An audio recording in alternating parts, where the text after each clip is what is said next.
For me, being gay is being proud of who you are, what you represent. So yeah, I understand what you're saying, but I just think this push in the gay community and the LGBT community, it's become very militant and it's become very oppressive in the way that they think. It's like if you don't believe these certain beliefs or these certain values or morals or whatever, then you're sort of like rejected from the gay community. And that's I do agree with him on that point. I think that, again, having been in this community, there is a lot of groupthink, especially from a political standpoint. I feel like gay people who do identify as Republicans or conservatives are kind of ostracized from the community just for having their beliefs. And I don't think that's right. This is America. You can have whatever political beliefs you want. And at the end of the day, although I might not understand it, you're still entitled to your opinions and your political affiliation. That's where I kind of feel like I'm in right now, and that's what I don't like, and I feel like it's happening more and more to people. Something that I think is kind of doom and gloom right now in the world are the laws that specifically, especially in the United States, that target queer people. In Florida with the Don't Say Gay bill, and in Texas with the bills trying to attack trans children. Like, how do you feel about like those laws and kind of like the laws about conversion therapy that people are trying to like outlaw conversion therapy?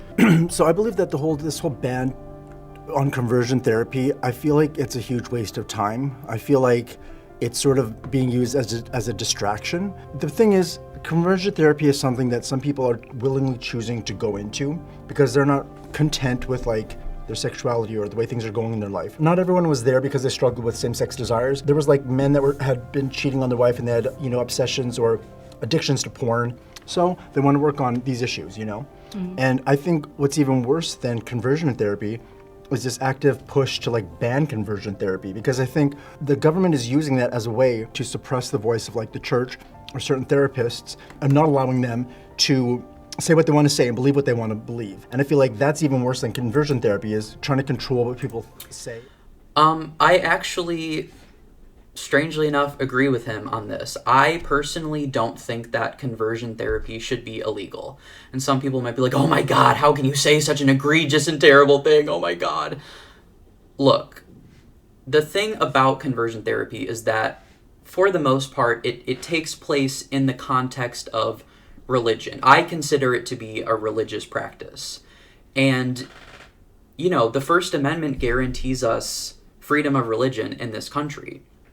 And so I feel like, regardless of how disgusting and abhorrent and clearly ineffective it is just by listening to this gentleman, if you are of legal age, you're paying your own money for it, you're not using taxpayer money, and you understand the potential repercussions of what you're putting yourself through, I think that adults are free to make their own decisions in that regard.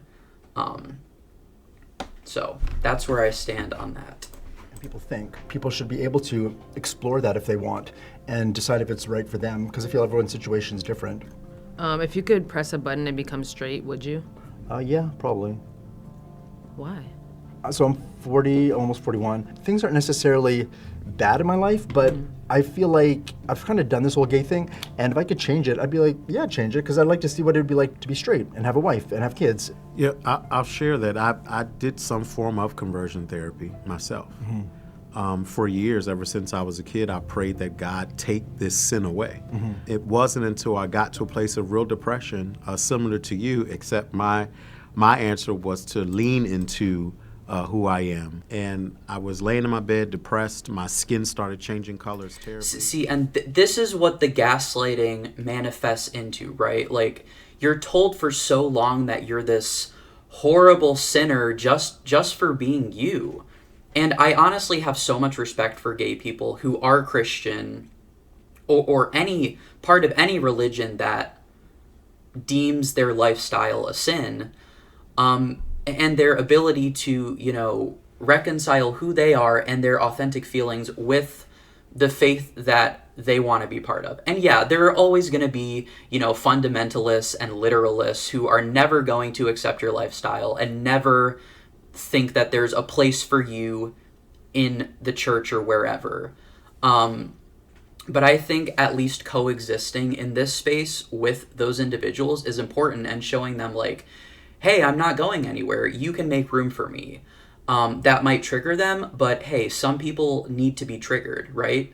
That's how stressed I was, and I heard the voice of God say, get up and be who I called you to be. Whoever is going to love you will love you, and whoever doesn't just won't. And still after that, after I came out, I could not answer the question of whether I was going to go to hell. Yeah. I actually asked a group of ministers who were proud queer ministers, imams, priests in the Buddhist community, and I asked, how do you all know you made the right decision? How do you all know that you won't spend an eternity in hell? And unfortunately, not many of them had an answer. You know, people debate whether or not being gay is the result of nature or nurture. You know, I feel like it's an ongoing debate because we really don't know. And I think that it doesn't matter, because I feel like even if it's nature, then if we're gay because it's a result of all this bad stuff that's happened to us and things that were beyond our control, then why would God punish us for that? I don't think he will. I was born gay.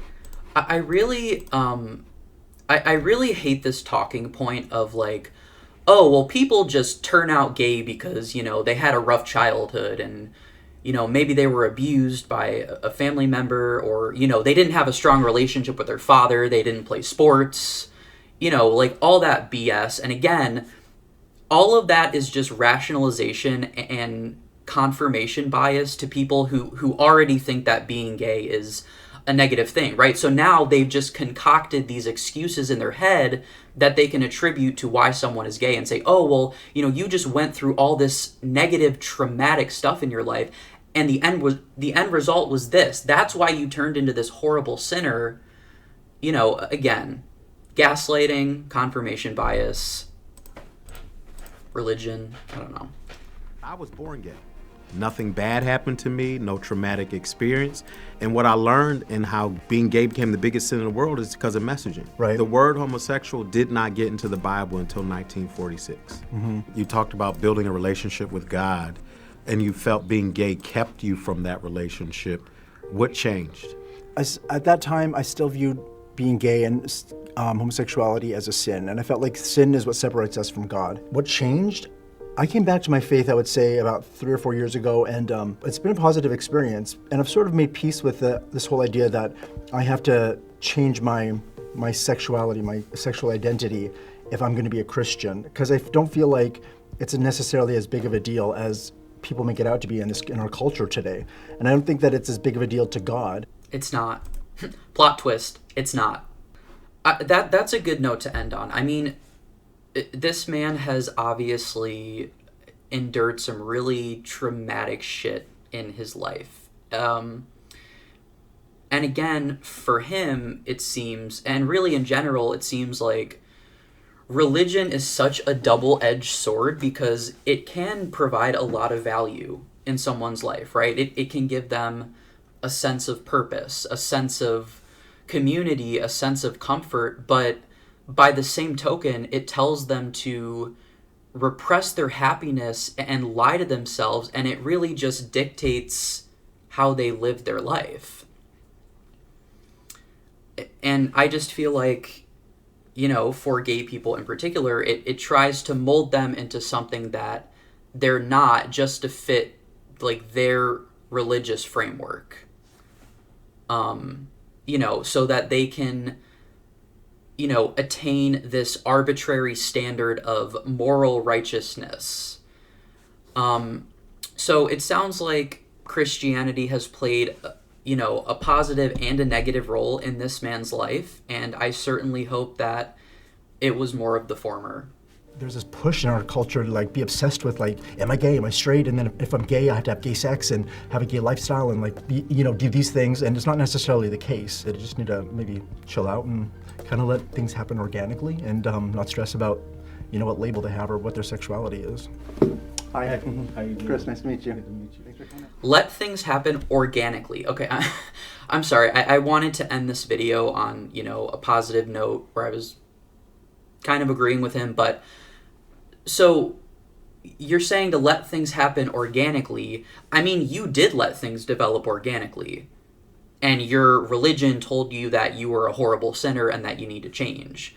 So it to me, it seems like religion kind of hindered your organic development of you figuring out who you were and what you liked.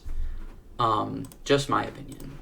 So that was the video. Those are my thoughts. Let me know what your thoughts are down below. I do just want to end this by saying I have great respect for this man. I might not agree with all of his thoughts, but I think it was extremely brave of him to do this video with Jubilee just to provide some insight into, you know, what the process of conversion therapy is like, what the repercussions are, and what he got out of it, if anything. It doesn't sound like he really got too much out of the therapy itself. So that's obviously very telling. But yeah, let me know in the comments what videos I should react to next, or if you want just a regular video of me talking about something, let me know down below. You can also follow my TikTok at atheistbro, and yeah, I will see you guys later.